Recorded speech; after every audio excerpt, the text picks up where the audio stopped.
If you've ever considered putting a roll pan on your truck, I got the video here for you. So I'm about to do it to my 83 C10. And like always, they never fit fresh out of the box the way they're supposed to. So we have to do a few modifications. So I'm going to document all that for you and walk you step by step through my experience right now. So stay tuned.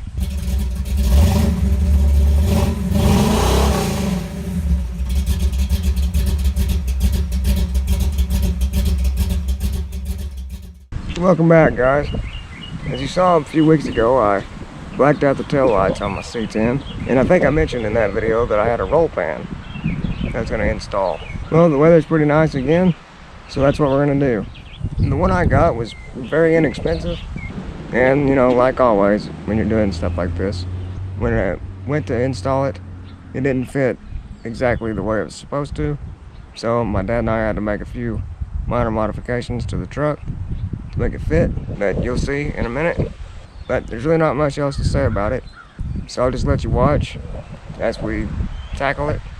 But really quickly, if you're new to the channel, you don't know me, I'm a wheelchair user, a dedicated car enthusiast, and here on this channel I strive to make high quality, info-rich and entertaining content that's authentic.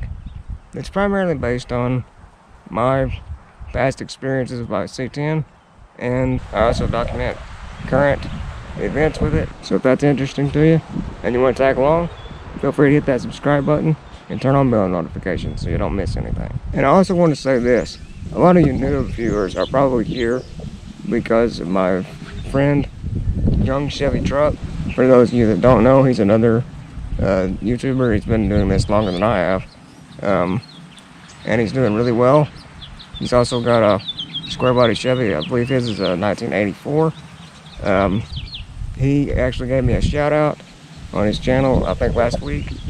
So I know a lot of you guys are here from that, and I want to say thanks to him. You know, he didn't have to do that. I didn't ask him to do it, and I didn't even know he was going to do it.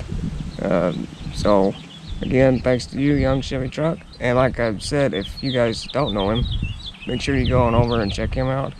I'll put his name up here on the screen, but I'll also link it in the description. As the name implies, he's a young guy. He's got a Chevy C10, and he's completely rebuilt the engine in it, pretty much all by himself from what I can tell. He's done it all in his garage and in his driveway. Built a strong little 355 with cam. Sounds great. He's documented pretty much all of his endeavors with it, step by step, trying to show you guys, you know, exactly how he did it and how you can do it.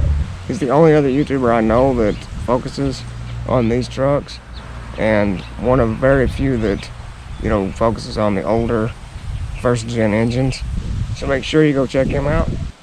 Again, I wanted to say thanks to him, and welcome all of you who are his subscribers who came over through his directive. I'm gonna pull it up here on the gravel so I'm not spinning in the mud.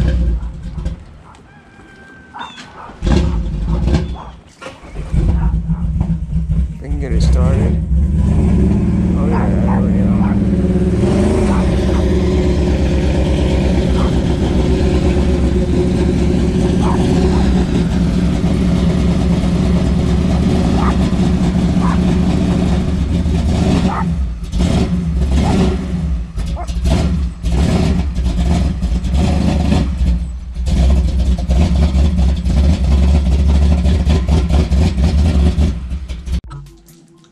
Here's the box that it came in. It says it'll fit all kinds of different trucks, so I'm a little skeptical whether it's going to fit properly, but we'll find out. Look at all this bubble wrap that came with this thing.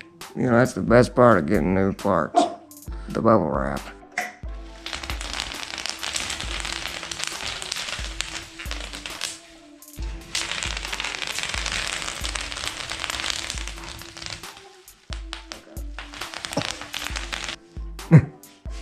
I'm the king of bubble wrap. So it actually comes with a little light. You see a little square little light there. There's a hole up there. You want to put that in before installing it.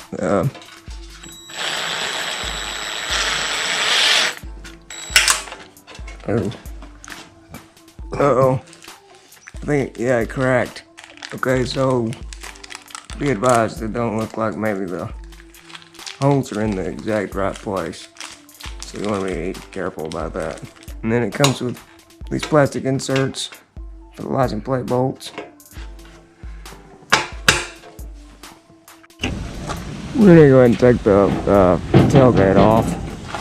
It's probably not necessary, but it'll make things a little easier to access. We're actually gonna have to drill holes for the roll pan. Alright, so just as I suspected, it doesn't fit properly. We have to make some modifications. If you line it up here, it'll fit, but it won't line up on that side. And we realized the reason for it is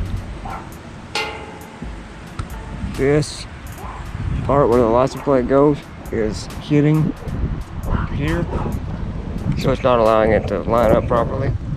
So the only thing we know to do is to cut a little bit of the bed out right here to give it clearance.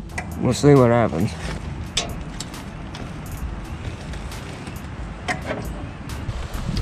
Oh yeah, these are my old ET street radios. All dry rotted and nasty now.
Alright, so it's on there. I haven't put any screws in it yet, but it fits.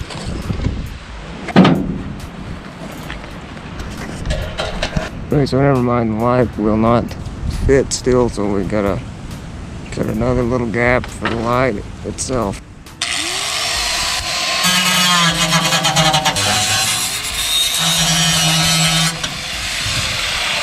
A little gap right there, it's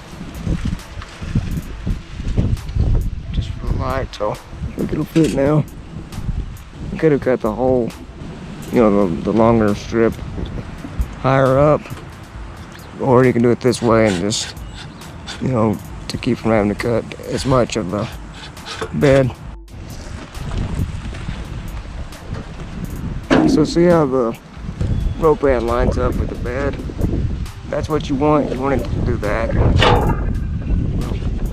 You saw what I meant. Before we cut the hole, only one side would do that, because of the place for the license plate was hindering it from allowing the, you know, rope end to be straight. So now that we cut a little bit of the bed out, now both sides will line up properly. But you want to make sure, of course, that both sides are lined up properly before you start drilling holes. Alright, so he's taking a pencil and marking the holes where we can drill the screw holes.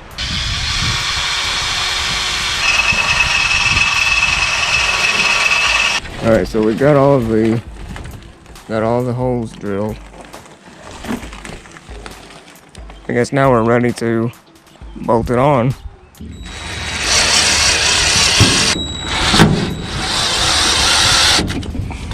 Alright, so we got them bolted on. Yeah, you see it's not lining up perfectly right there. We're gonna get up underneath and put a pop rivet on the back side of the bed and the roll pan. You could also tack weld it. I mean, I guess you could put a screw in there too. But we're gonna put a pop rivet. That should hold it back, you know, where it'll line up, and it'll keep it from blowing in the wind. And so just hold it back where you need it, and then drill a hole. Obviously, it's a good idea to put a clamp there so it holds it in place while you're screwing. Okay, so he's got the pop rivet in, and see, it's solid, it won't move. I don't know how well you can see it, but there it is. It's kind of dark under here.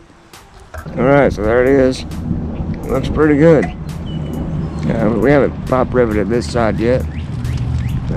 Do that in a little bit, but you can see what it's going to look like. It's yeah, it lined up well. Better than I expected, actually. See this side, the one that's already secured. I don't think I mentioned this. I haven't painted it. This is just what it was, fresh out of the box. I want to paint the entire truck pretty soon, so I'm just gonna leave it like this for now, and then paint it all at once, probably. But you know, if you're not gonna paint your truck, you probably want to paint it before you put it on. You know, I don't know how long it'll last like this. But yeah, it fits well. Other than those minor modifications we had to make, it went pretty smoothly. So, you know, it was inexpensive. So I probably, you know, I ain't really got any major complaints about it. Oh yeah, and if you get it, you can, of course, I'd like to probably do this eventually. When I paint the truck, you can, you know, weld that together and then grind it off and then paint it and make it just one solid piece. That's probably what I'll do eventually. But, you know, for now, I mean, it still looks fine to not weld it. Alright guys, so that pretty much wraps it up. As you can see, we had a few problems at the beginning, but we made it work. If you want to check this, if you want to get a roll pan like this, it says it'll fit several different types of trucks. You may have to make a few mods like we did, but you know, it wasn't anything major. So if you want to get it, I'll put a link in the description. I may even put a link to maybe a different style or two that I saw, you know, so you can choose for your preference. But as always, you know, if you like the video and you want to support the channel, hit that like button and subscribe if you're new. And thanks a lot for watching, and I'll see you next time.